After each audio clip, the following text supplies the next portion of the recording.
I'd like to thank each of you for coming and for this little conversation. As you know, we're coming to the end of the 125th anniversary year for Saint Margaret's Parish. And in all our celebrations so far, we realize how much we have to be grateful for. Now, each of you has lived in Narberth for a significant number of years.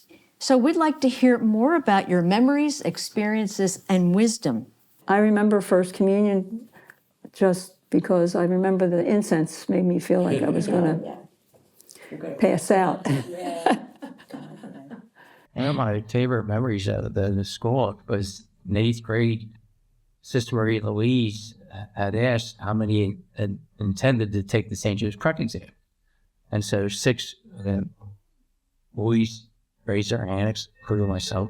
She would take us after school for I don't know how many weeks and prepare us for the test. Wow. My year was a baby boom post-World War II, post-Korean War, and 1,700 applicants to the St. Joe's Prep. And I think it was maybe 250 would pick, would be accepted of all those applicants that were taking the test. And all 6 of us passed the test, which was pretty extraordinary for a little small school like Saint Margaret's in Narberth. That was pretty extraordinary, I thought. So Sister Maria Louise was a Sister of Mercy, right? Yeah, so they staffed the school. And at the time, St. Margaret's Sisters of Mercy, they were 7 grades. The only grade that I did not have a Sister of Mercy was 4th grade Miss Palmeria. I'd like to ask specifically now, how has St. Margaret's nurtured your faith? Well, I think for me, it's actually been a consistent presence in our life. So I have 7 kids, so they all went to the school here. We were always going to events, social events, a family tradition that I passed on to my kids when I was growing up. We went to Mass every weekday during Lent, and that was 6 o'clock Mass back in those days. So when my kids were old enough, they all went to Mass every day during Lent all the way through high school. So it just became part of the fabric of your life. I moved out of the parish for about a year, and when I came back to baptize my oldest son, Monsignor Gleason asked if we bought a house yet. And I said, no, not yet. And he said, how about the one across the street?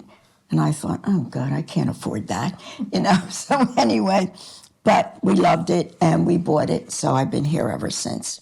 That was 1968 when we moved. Well, how about today?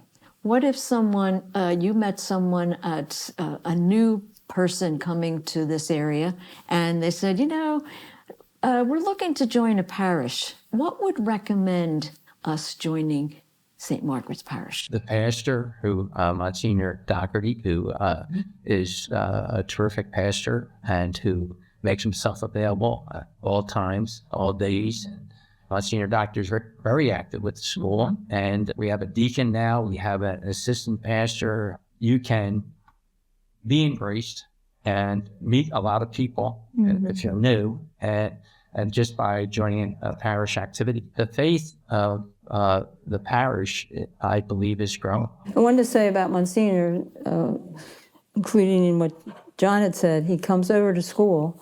I think he knows every child in the school so that he knows them by name. He stands outside after the children's mass and they all come over and greet him.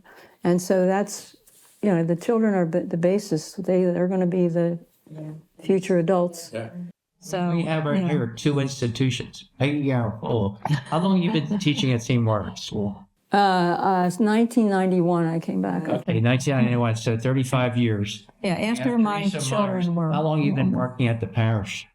I worked about 22 years. There's this continuity in leadership, and teaching, and coaching. It's very rare.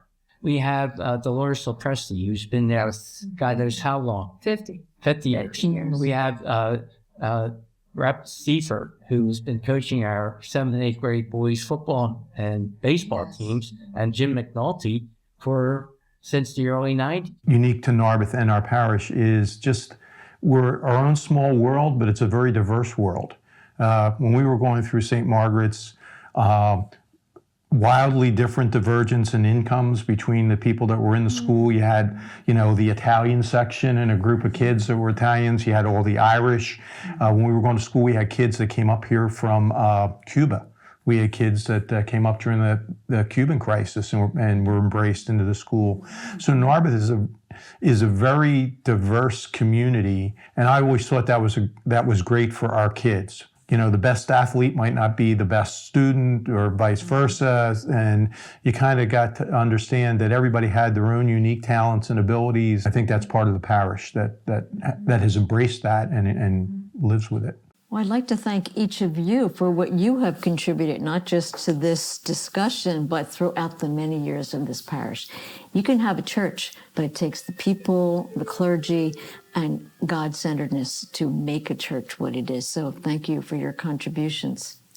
Yeah, thank you. Thank you. Thank you.